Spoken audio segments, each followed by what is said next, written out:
Hi everybody, my name's Lou and I make videos about how to de-distort your reality so that you can optimize your life experience. Now, in today's video, I want to tell you a story about how when I was in 8th grade, a wee 13-year-old, I decided that I wanted an easier life. I wanted to enjoy myself. I didn't want to have to study, revise. I was just thinking, how do I simplify this? How do I get through this with minimal effort but flying colours? And it turns out the answer was cheating. And I was in the rather fortunate position that my brother was 2 years ahead of me at the very same grammar school. It clocked at some point during the first few years at this school that perhaps his teachers were setting the same finals as ours were setting. Maybe the exams didn't change much from year to year. And as it happens, this in fact was true. Now, I went into my parents' attic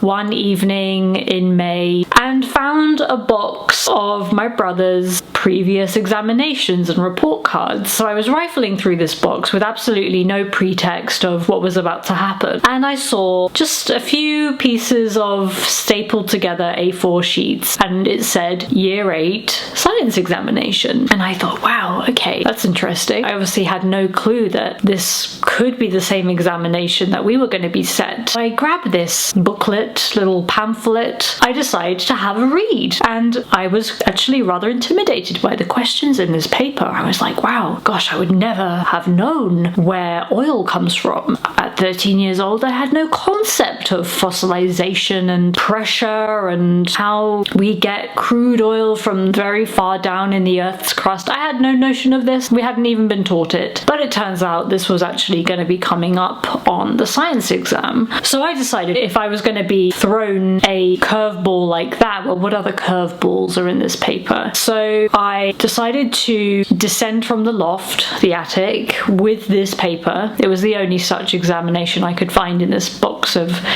tricks. And the next day I brought it into school and I showed my best friend. Because I'm nothing if not caring. I wasn't looking to cheat on this exam to impress particularly anybody, never mind outcompete my best friend. I was like, would you believe this? Take a look. What are the chances this exam is set every single year? Bear in mind, this was 2003. Nothing like AI or digitization or any such thing had come into effect. So the teachers would basically just set the exact same thing year on year, pretty much indefinitely. So I came into school and I showed her this exam paper and she thought it was absolutely ingenious. The truth of the matter was is that both of us were very smart and very capable young girls. We didn't need the aid of this exam, although you will understand in a few moments why we took recourse to it. Now, we both looked through this exam and I only remember a few questions that were actually on it, but it was quite difficult. I remember seeing things in there that we hadn't been taught. I was thinking, well, good job we've got this exam in front of us because I wouldn't know any of the answers to these questions. It was like preparing for someone else's mastermind topic. So we looked through this and we're just like, my brother hadn't done amazingly well on this exam as it turns out, but the person marking it, whoever his science teacher had been, had in fact put the correct answers whenever my brother got one wrong. Me and my best friend decide that we are going to absolutely boss this exam. We were gonna come out of absolutely nowhere and prove to our teacher that we weren't just the chatterboxes that giggled at the back of the class all the time. And we turn up to this exam and I give her this look, she gives me this look, and off we go. We start completing this exam. We were given an hour to do it and both of us were done within about 15 minutes. And so we sat there looking cool as cucumbers and like, what's the stress, everybody? Did you not revise? And so the next week we do get our grades back from this test and the teacher is walking around the class giving the test grades back in reverse merit order. People that did worse got theirs first and people that had done best came last. And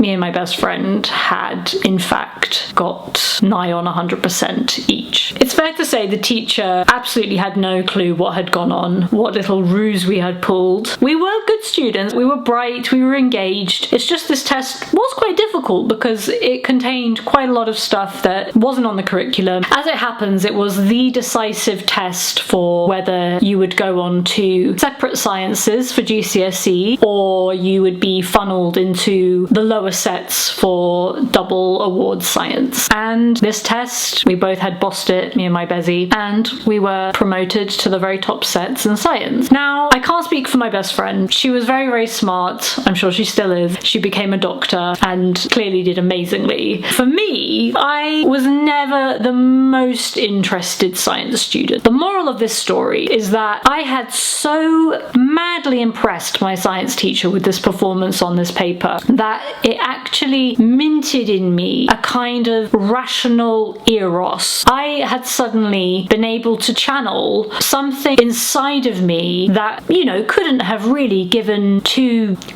about how I was going to be doing. I mean, I was in year 8, I really didn't care. But this performance, this pseudo performance of brilliance really made my teacher believe in me. Prior to this, he had thought, you know, I was a bit of a chatterbox, a bit of a windbag, a bit of a good time girl, but this changed everything for me. It's quite amazing that it would, because you wouldn't think that cheating on an exam would actually stimulate or motivate any kind of real application of one's mind to a task, but that's actually what it did. So after this, I became an absolutely huge sycophant. I became a complete suck up. I wanted to be really good at science now. I had seen what it was like to be rated by a teacher and to be very well thought of and to be a sort of teacher's pet, and it just massively incentivized me to actually do the real work. And I don't know exactly where this came from, but clearly there's just a latent sycophancy within me, and I have seen this in other points in my life as well, most notably at undergrad, where if something hasn't come completely naturally to me, I will find a way to channel some type of rational eros, sycophancy, desire to be teacher's pet, so that I, in fact, do gain an interest sufficient to promote my grades. And this is not about cheating necessarily. This is about just finding ways to gerrymander one's own motives and incentives and drives so that you can channel as much of that passion as you can muster into a discrete achievement. And it's no deeper than that. But I thought I would just share that with you because it really was that science exam in year 8 that sent me down this sycophantic path, a path to success. It was absolutely amazing. I ended up obviously in the top set for science. I was nominated for the year 11 chemistry prize because I had gotten 100% in chemistry GCSE, and admittedly I wasn't as keen on physics and biology, but I did find a love of science from this experience. And I think it's just very interesting the many different ways and avenues from which we can draw inspiration and find in us when we might be young, foolish, naive, disinterested, much more interested in pursuing boys than in chemical equations. But I managed to find a way to excite myself for the task of excelling. And yes, it began with this dastardly little trick, which me and my best friend never told anybody about, but it is a trifle compared to what we have both achieved since. So that is my little lesson for the day. Take from it what you will, and I would love to hear if you've ever done anything slightly sneaky to give you a competitive advantage. Don't be shy. Thank you so much for watching, and I'll see you again soon. Bye.